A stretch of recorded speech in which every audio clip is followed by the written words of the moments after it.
The move to a cashless society has moved ever faster with the onset of COVID.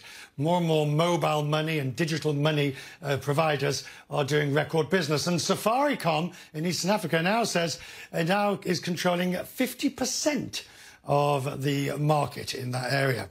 M-Pesa, it's the mobile money trailblazer, which was created in 2007 and it also does savings and loans. 42 million people use it. I discovered M-Pesa when I went to Nairobi 2 years ago.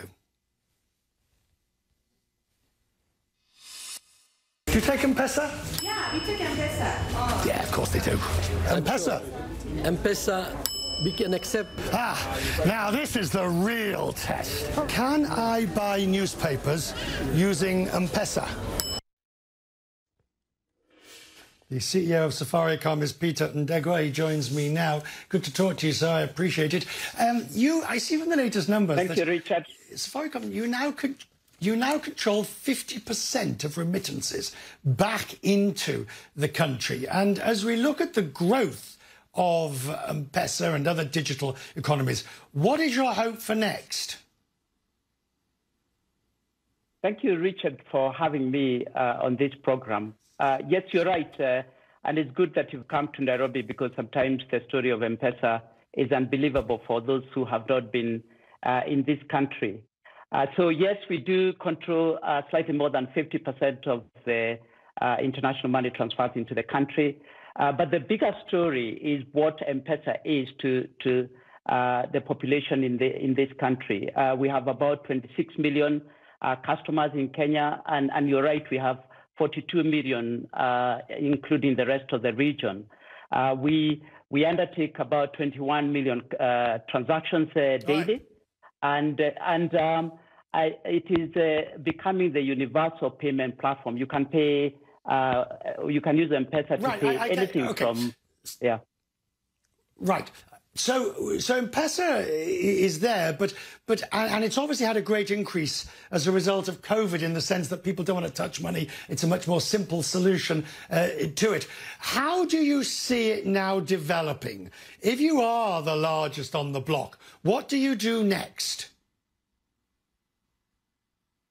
So we plan to take it to a new level, Richard. So on the individual side, we want to expand what we are able to do with M-Pesa. We are already providing credit. We launched a credit product called Fuliza last year, which is now 1.8 billion so far in 11 months. We want to take it to a new level. We want to go into new products. And we also see a big opportunity for SMEs. We know that SMEs have been affected significantly by COVID crisis as they come back to life after COVID. Right. We want to support SMEs. So SMEs control 40% of the economic activity and employ 80% in Kenya. We want to empower SMEs to do their business better. Right. Is there a danger that COVID, a real danger, COVID so impoverishes and so basically destroys large parts of the economy that it puts the clock back, that actually parts of Africa will take many, many more years to recover from this, financially, economically, and of course, health-wise? Richard, the COVID crisis is much more of a socio-economic crisis, as you say, but as a health crisis. Actually, we've been able to manage the health effect much better.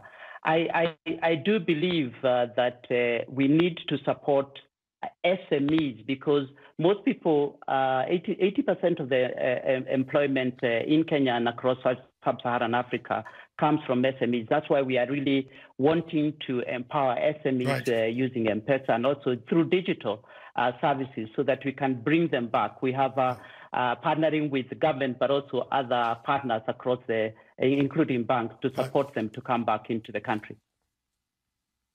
Peter, it is good to have you on the programme on Questioning Business tonight. I'm grateful you've taken time. Thank you, sir, for joining us.